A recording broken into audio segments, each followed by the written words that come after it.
Hello, hi, నమస్తే, వణకం, సస్రేకాల్, ఆదాబ్. ఈరోజు మేము మా టీమ్ ఔటింగ్‌కి బెంగుళూరులో ఉన్న మ్యాంగో మిస్ట్ రిసార్ట్‌కి అయితే వచ్చేసాము. ఈ రిసార్ట్ స్టార్టింగ్ నుంచే ఫుల్ పాజిటివ్ వైబ్ ఇచ్చేసింది మైండ్‌కి. ఈ రిసార్ట్‌లో మనకి ఎటువైపు చూసినా ఫుల్ గ్రీనరీ. మన లైఫ్‌లో మనం ఫుల్‌గా వర్క్ చేసేసి, ఇంకా మనకి ఎక్కడైనా హాలిడే స్పాట్‌కి వెళ్ళాలి, ఎక్కడికన్నా వెళ్ళాలి, ఎక్కడికన్నా ఎళ్లి కొంచెం టైమ్ స్పెండ్ చేయాలి అనుకునేటప్పుడు ఖచ్చితంగా ఇలాంటి రిసార్ట్ అయితే రిఫర్ చేయొచ్చు.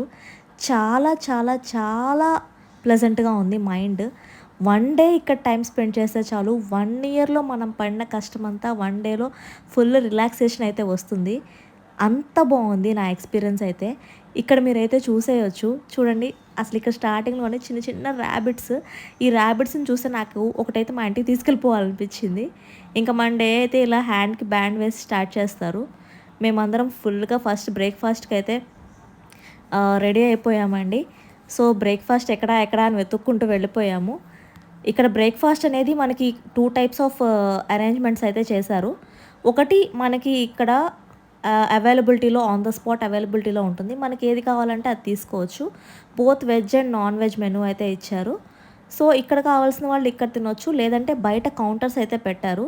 అక్కడ బయట కౌంటర్స్‌లో మనకి దోస కావాలంటే దోస, మసాలా దోస కావాలంటే మసాలా దోస, ప్లెయిన్ దోస కావాలంటే ప్లెయిన్ దోస, ఇట్లాంటి వెరైటీ వెరైటీ ఐటెమ్స్ అయితే పెట్టారు. మేమైతే ఇక్కడ ఉన్న ఐటెమ్స్ ఫస్ట్ టేస్ట్ చేసాము. ఆ తర్వాత బయట ఉన్న కౌంటర్‌కి అయితే వెళ్ళాము. ఇక్కడ బయట ఉన్న కౌంటర్‌లో మనకి దోసెస్ కావాలంటే దోస తినొచ్చు. నెక్స్ట్ ఇక్కడ కౌంటర్ పక్కనే ఒక స్విమ్మింగ్ పూల్ చాలా ఇంట్రెస్టింగ్‌గా అనిపించింది. సో, దీన్ని కూడా ఒకసారి ఇలా క్యాప్చర్ చేశాను.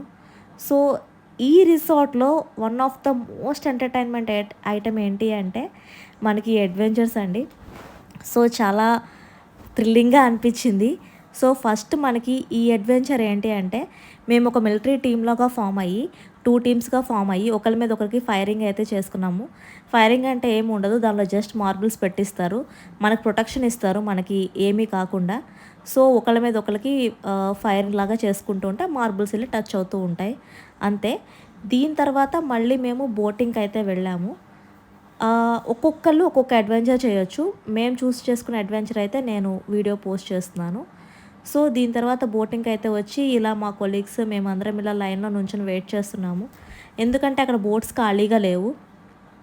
సో, ఆ బోట్స్‌లో మనకి 2 టైప్స్ ఉన్నాయి. కియాకింగ్ ఒకటి, పెడలింగ్ ఒకటి. సో, అవైతే కియాకింగ్ అయితే మనం హ్యాండ్‌తో మూవ్ చేసుకుంటూ ఉండాలి. పెడలింగ్ అయితే చక్కగా కాలుతో మూవ్ చేసుకోవచ్చు. కాలుతో పెడలింగ్ చేసుకుంటూ, బోటింగ్ చేసుకుంటూ వెళ్ళిపోవచ్చని నేను నా కొలీగ్ అయితే పెడలింగ్ చూస్ చేసుకొని అయితే వెళ్ళాము. ఇక్కడ మీరు వ్యూ అయితే చూడొచ్చు. ఆ లేక్‌లో అక్కడ కొన్ని బోట్స్‌లో చాలామంది చేస్తున్నారు కదా బోటింగ్, అలా వెళ్తామనమాట. అందరం లైన్‌లో నుంచొని ఎప్పుడు పంపిస్తారా అని చెప్పి వెయిట్ చేస్తూ ఉన్నాము. సో, ఫైనల్‌గా పెడలింగ్ అయితే చేస్తున్నాము. పెడలింగ్ అయితే అనుకున్నంత ఈజీ అయితే అస్సలు కాదు.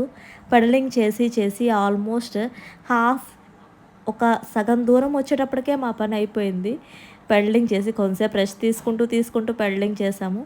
కానీ middle of the middle of the లేక్‌కి వెళ్ళేటప్పటికి మంచి అదొక గాలి, ఎయిర్ అయితే ఫుల్ మంచిగా అనిపించింది. ఆ ఎయిర్ వస్తూ మేము ఒక పక్క బోటింగ్ చేస్తుంటే చాలా మంచిగా అనిపించింది ఎక్స్‌పీరియన్స్ అయితే మాత్రం. సో, ఈ బోటింగ్ చేస్తూ ఇక్కడ సరౌండింగ్స్ మొత్తం క్యాప్చర్ చేసుకున్నాను. ఇక్కడ అందరూ మా టీమ్ మెంబర్సే ఈ బోటింగ్ చేసే వాళ్ళందరూ. కియాకింగ్ అంటే ఇప్పుడు నేను చెప్పాను కదా 2 టైప్స్ ఆఫ్ బోటింగ్ అని. వీళ్ళు చేసేది కియాకింగ్. సో, కియాకింగ్ అంటే వన్ సైడ్ ఇలా ఆ చేతిలో ఉన్న అవి ఉంటాయి కదా! వాటిని అటు ఇటు అంటూ బోట్‌ని ముందుకు మూవ్ చేసుకుంటూ ఉండాలి.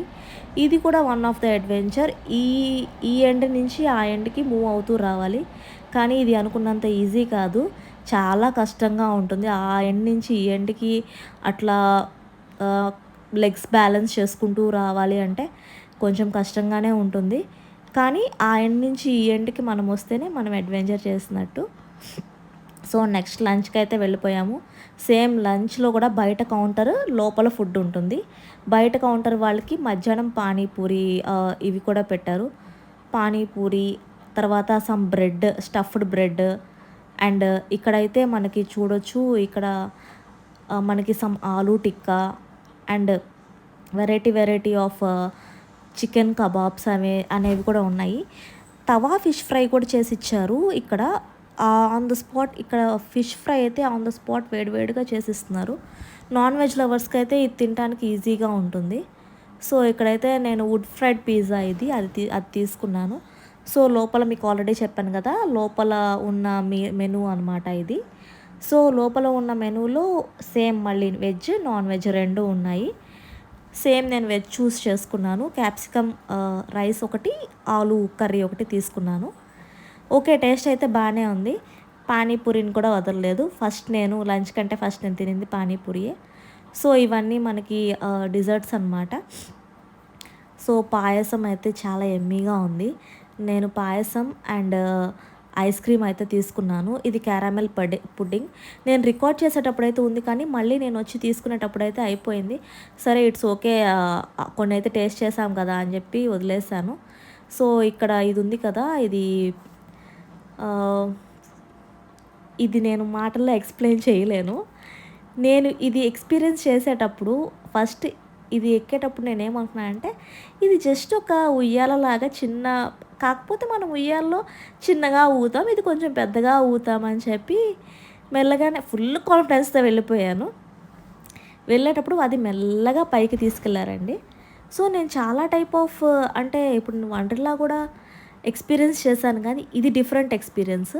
ఇది మనం కూర్చునే ప్లేస్ కూడా కింద సాఫ్ట్గా ఉంటుందన్నమాట. మనల్ని అంత పైకి తీసుకెళ్ళి సడన్గా ఇలా ఒక దారం తెగినట్టు అనిపిస్తుంది. అంత హైట్ నుంచి ముందుకెళ్ళినప్పుడు ఏమనిపించలేదు, కానీ మళ్ళీ వెనక్కి వస్తున్నప్పుడు ఆల్మోస్ట్ నా గుండె ఆగిపోయినంత పని అయింది.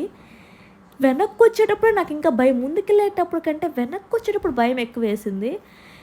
ఈ అడ్వెంచర్ మాత్రం ఇంకెప్పుడు లైఫ్లో అయితే నేను చేయకూడదు అనుకున్నాను. నేను ఈ అడ్వెంచర్ చేసిన తర్వాత కిందకి దిగి చాలాసేపు నడవడానికి కూడా కష్టంగా అనిపించింది. బట్ ఓకే, వన్స్ లైఫ్లో ఒకసారైనా ఎక్స్పీరియన్స్ చేశాం కదా, ఇలాంటి థ్రిల్లింగ్ ఎక్స్పీరియన్స్ లైఫ్లో కూడా ఒక్కొక్కసారి ఉండాలి. But I'm happy with this experience. But ఇంకెప్పుడైతే ట్రై చేయను. సో ఇదే మా టీమ్ అవుటింగ్ అండి. మేము చేసిన అడ్వెంచర్స్ అయితే ఇవేను.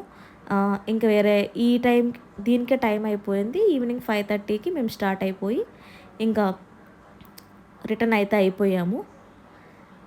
ఇలా జరిగింది మా టీమ్ అవుటింగ్. సో ఈ టీమ్ అవుటింగ్ మా లైఫ్లో అయితే మర్చిపోలేని టీమ్ అవుటింగ్. ఇది ఆర్గనైజ్ చేసిన ఆర్గనైజర్స్కి, మా మేనేజర్స్కి అండ్ ఎవ్రీబడికి థ్యాంక్ యూ వెరీ మచ్.